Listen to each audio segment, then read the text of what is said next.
या फिर प्लेन्स में, वो खत्म हो चुका है। प्लेन्स में वैसे भी मेजरली ड्राई वेदर लगातार बना हुआ है और अब इस सिस्टम के आगे जाने के बाद कोई संभावनाएं नहीं है। 26 मार्च के दिन पूरे उत्तर भारत के क्षेत्रों में, पहाड़ी इलाकों से लेकर मैदानी क्षेत्रों तक मौसम पूरी तरह से साफ और शुष्क बना रहेगा। लगातार उत्तर पश्चिमी दिशा की शुष्क हवाएं इन सभी भागों में चलेंगी। हीट वेव कंडीशंस पंजाब में, हरियाणा में, दिल्ली, उत्तर प्रदेश और राजस्थान के तमाम शहरों में शुरू हो सकती है। 40 डिग्री से भी ऊपर तापमान रिकॉर्ड किया जा सकता है।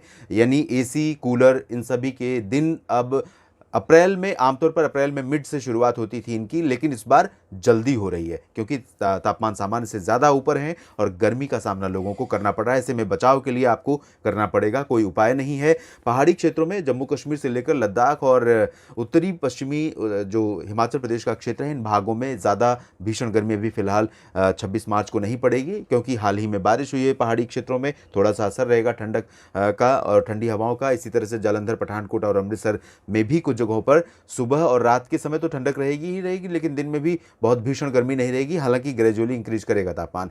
बाकी जगहों पर लुधियाना, पटियाला, फजिल्का, फरीदकोट से लेकर ये जो हिस्सा है और साथ ही साथ हरियाणा का जो क्षेत्र है उत्तर से लेकर दक्षिण तक का, इन सभी भागों में, इसके साथ साथ राष्ट्रीय राजधानी दिल्ली में।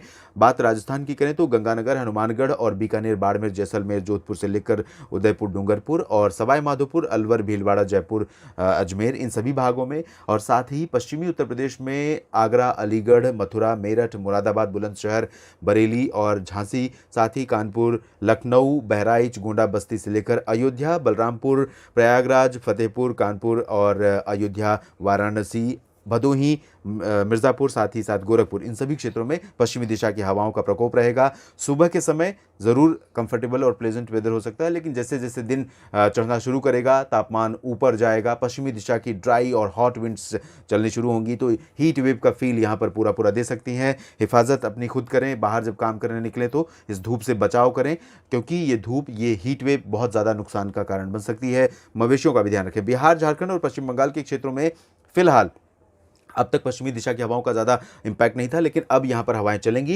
हालांकि दक्षिणी झारखंड के क्षेत्रों में और दक्षिणी बिहार के भागों में कुछ जगहों पर बंगाल की खाड़ी की हवाओं का थोड़ा सा प्रभाव अभी है और इन्हीं हवाओं के चलते यहाँ पर थोड़ी सी राहत रह सकती है। जमशेदपुर और रांची के नीचे नीचे, इधर अलीपुरद्वार और कोलकाता, हावड़ा तथा आसपास के भागों में। बाकी जगहों पर टेम्परेचर बढ़ेंगे। उप हिमालय, पश्चिम बंगाल और सिक्किम में कंफर्टेबल वेदर रहेगा, प्लेजेंट वेदर रहेगा। बादल थोड़े बहुत सिक्किम में आ सकते हैं, बूंदाबांदी भी कहीं कहीं पर हो सकती है, लेकिन मेजरली ड्राई वेदर रहेगा।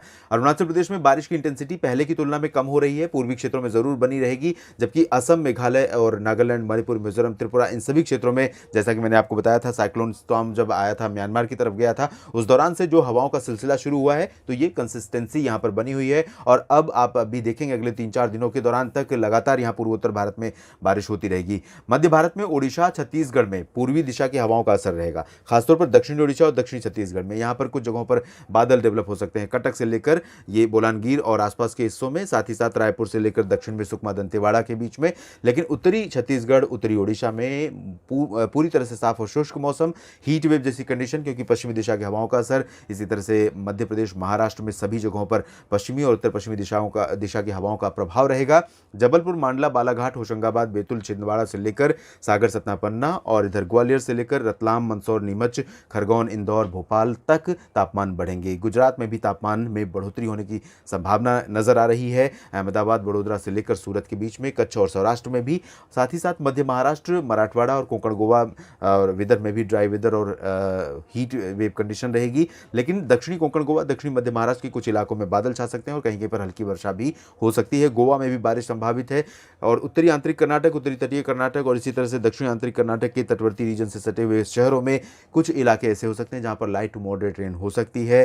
केरल सबसे ज्यादा वर्षा वाला रीजन रहेगा अगले 24 घंटों के दौरान। यहां पर कई शहर ऐसे होंगे जहां पर लाइट टू मॉडरेट रेन के बीच में आइसोलेटेड प्लेसेस पर हैवी रेन हो सकती है।